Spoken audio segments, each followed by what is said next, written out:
अमेरिकी राष्ट्रपति Donald Trump ने पदभार संभालने के बाद से विभिन्न देशों पर व्यापार के लिए अलग अलग टैरिफ लगाए। उन्होंने रेसिप्रोकल टैरिफ लागू किए। यदि किसी देश का टैरिफ कम है तो कम टैरिफ, यदि किसी का टैरिफ अधिक है तो अधिक। आप ट्रंप द्वारा लिए गए इस निर्णय से तो अवगत होंगे, पूरा विश्व इस वक्त कठिन स्थिति में है। आयात निर्यात लागत बढ़ गई है और क्रय शक्ति प्रभावित हो गई है। ये बहुत बड़ी अराजकता है। चीन कई उत्पादों के लिए सबसे कम विनिर्माण लागत प्रदान करता है। चीन में श्रम लागत कम है, जिससे उत्पाद लागत भी कम है। इसलिए कई अमेरिकी कंपनियां अपने विनिर्माण को चीन में आउटसोर्स करती है, इसे अमेरिका में आयात कर बेचती है। एक स्मार्ट कदम है। हालांकि ट्रंप ने चीन पर उच्च टैरिफ लगा दिया है, जिससे वे और अमेरिकी कंपनियां परेशान हो गई है। भारी टैरिफ के कारण चीनी आयातों की कीमतें बढ़ गई हैं, जिससे उत्पादों को बेचना मुश्किल हो गया है क्योंकि खरीदार ही नहीं है। ये सब ट्रंप द्वारा लगाए गए नए टैरिफ के कारण हुआ है, जिससे चीन की मुश्किलें बढ़ गई हैं। इसके संबंध में आईफोन्स का निर्माण चीन में किया जाता है। एप्पल का मुख्यालय अमेरिका में है, जबकि इसका विनिर्माण संयंत्र चीन में है। सस्ते श्रम लागत के कारण इसे अमेरिका में बेचा जाता है। ये एक अच्छा व्यापार कदम है। हालांकि ट्रंप के नए टैरिफ के कारण एप्पल ने एक नई विनिर्माण इकाई की तलाश शुरू कर दी है और भारत को चुना है। अब ट्रंप ने भारत और चीन दोनों को मना कर दिया है। उन्होंने एप्पल से कहा कि वो अमेरिका को छोड़कर दुनिया में कहीं भी आईफोन न बनाए। क्या आईफोन अमेरिका में बनाए जाएंगे? हाँ, अमेरिकी सरकार अपनी धरती पर अपने उत्पाद बनाना चाहती है। यदि आईफोन्स अमेरिका में बनाए जाएंगे तो उनकी कीमतें आसमान छू जाएंगी और ये कार खरीदने के बराबर होगा। अगर कार और आईफोन में चुनने का मौका दिया जाए, लोग कार चुनेंगे क्योंकि इससे वे कम से कम अपने परिवार को सैर पर तो ले जा सकेंगे। ये आसान नहीं होगा। ट्रंप द्वारा नए टैरिफ लगाने से एप्पल के शेयर की कीमतों में 6% की गिरावट आई है। ट्रंप ने अपने social media platform truth social पर बताया कि उन्होंने एप्पल के सीईओ टिम कुक को पहले ही सूचित कर दिया है। आईफोन अमेरिका में बनाए जाए, चीन में नहीं, भारत में नहीं और न ही विश्व में कहीं और। आईफोन अमेरिका में ही बनाया जाना चाहिए। यदि एप्पल ने चेतावनी पर ध्यान नहीं दिया तो चीन या भारत या वियतनाम में निर्मित आईफोन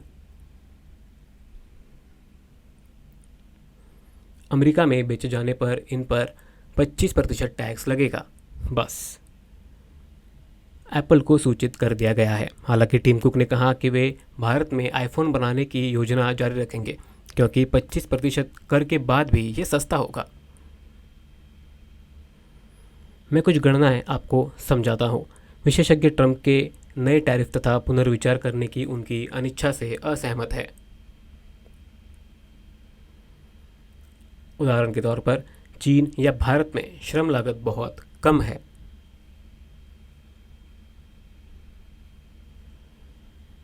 एक घंटे के श्रम के लिए भारत या चीन में शायद $10 या $8 मिलते हों, लेकिन अमेरिका में एक घंटे के लिए श्रम लागत शायद $160 है। श्रम लागत की तुलना करने पर अमेरिका में यह अधिक होगी। मैं समझाता हूँ। यदि आईफोन चीन, वियतनाम या भारत में बनाए जाते हैं और बेचने के लिए अमेरिका में आयात किए जाते हैं,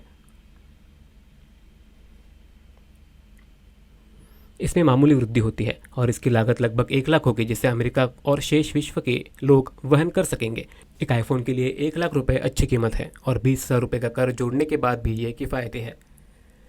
एप्पल की बिक्री में वृद्धि जारी रहेगी।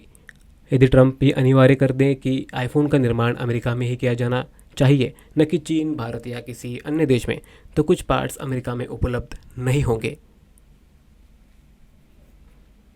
चीन के पास आईफोन बनाने के लिए आवश्यक सभी चीज़ें उपलब्ध हैं, साथ ही सस्ता श्रम भी उपलब्ध है। भारत चीन की तुलना में थोड़ा महंगा है क्योंकि उसके पास सभी पार्ट्स आसानी से उपलब्ध नहीं है तथा उसकी श्रम लागत चीन की तुलना में थोड़ी भिन्न है।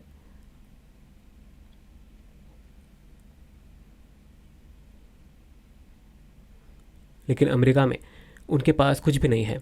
उन्हें पार्ट्स आयात करने होंगे और अधिक मजदूरी देनी होगी।